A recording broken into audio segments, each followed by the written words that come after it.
విశాఖలో టెన్షన్ అన్నట్లుగా ఉంది పరిస్థితి. కాసేపట్లో విశాఖ క్రికెట్ స్టేడియం వద్ద నిరసనకు దిగనుంది వైసీపీ. వైఎస్ రాజశేఖర రెడ్డి పేరును క్రికెట్ స్టేడియానికి తొలగించడాన్ని వ్యతిరేకిస్తూ వైసీపీ నేతలు ఆందోళనకు దిగనున్నారు. అయితే వైసీపీ నిరసన నేపథ్యంలో పోలీసులు భారీగా మోహరించారు. దీంతో పరిస్థితి ఉద్రిక్తంగా ఉంది.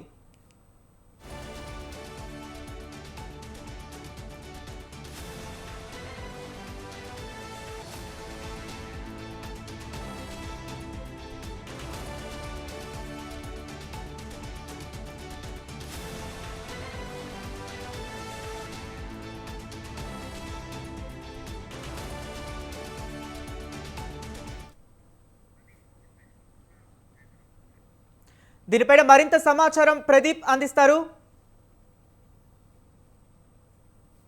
Visakha Madhurawada PM Palem international stadium YS Rajasekhara Reddy పేరు పైన 2009లో పేరు పెట్టడం జరిగింది. అయితే కూటమి ప్రభుత్వం రాగానే కూడా ఈ యొక్క పేరుని తొలగించడానికి అయితే వైసీపీ కేడర్ మొత్తం కూడా స్టేడియం వద్ద అయితే నిరసన చేసే పరిస్థితి కనబడుతుంది.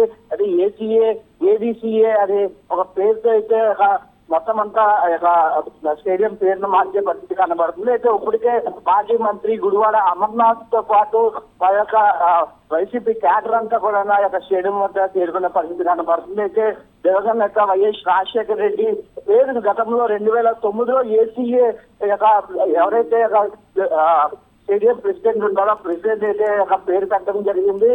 దివంగత వైఎస్ రాజశేఖర రెడ్డి ఎంతో మంచి పనులు చేశారంటూ కూడా ఆయన గుర్తించి ఆ యొక్క పేరైతే స్టేడియం పెట్టడం జరిగింది. ఇంటర్నేషనల్ స్టేడియం సంబంధించి కూడా ఈసారి వైసీపీ ప్రభుత్వం ఏదైతే గతంలో వైసీపీ ప్రభుత్వం ఉన్న నేపథ్యంలో వైఎస్ఆర్ వ్యూ పాయింట్ అనేది కూడా విశాఖపట్నం బీచ్ రోడ్ లో పెట్టడం జరిగింది. అట్లాంటి కూటమి ప్రభుత్వం రాగానే కూడా వైఎస్ఆర్ వ్యూ పాయింట్ ను కూడా మొత్తం అంతా పేరుని తొలగించి కూడా view point Vizag view point అనేది కూడా పెట్టడం జరిగింది. అయితే మరి రెండోసారి ఐపీఎల్ వేదిక నేపథ్యంలో కూడా మొత్తం ఇంటర్నేషనల్ స్టేడియం మొత్తం కూడా రెన్యువేషన్ చేస్తున్న సమయంలో వైఎస్ఆర్ గేట్ ఏదైతే గేట్ మీద పేరు వైఎస్ఆర్ ఏసీఏ ఏడీసీఏ అని పేరును తొలగించి కూడా వైఎస్ఆర్ అని తొలగించి కూడా ఏసీఏ ఏడీసీఏ ఇంటర్నేషనల్ స్టేడియం అనేది కూడా పేరు అయితే మార్చడం జరిగింది. అయితే ఇప్పటికే ఏసీఏ ఏడీసీఏ సంబంధించి కూడా ఇప్పుడు తెలియజేయడం జరిగింది. వైఎస్ఆర్ పేరును అయితే మార్చలేదు, మేము కేవలం రెన్యువేషన్ మాత్రమే చేశామంటూ కూడా ఏసీఏ అయితే తెలియజేసే పరిస్థితి కనబడుతుంది. అయితే ఇప్పటికే వైసీపీ క్యాడర్ అంతా కూడా మధురవాడ ఇంటర్నేషనల్ స్టేడియం వద్ద ఏసీఏ ఏడీసీఏ ఇంటర్నేషనల్ స్టేడియం వద్దకైతే మొత్తం ఏసీపీ క్యాడర్ అంతా కూడా చేరుకొని మరీ కాసేపట్లో అయితే ధర్నా అయితే నిర్వహించబోతున్నారు. అయితే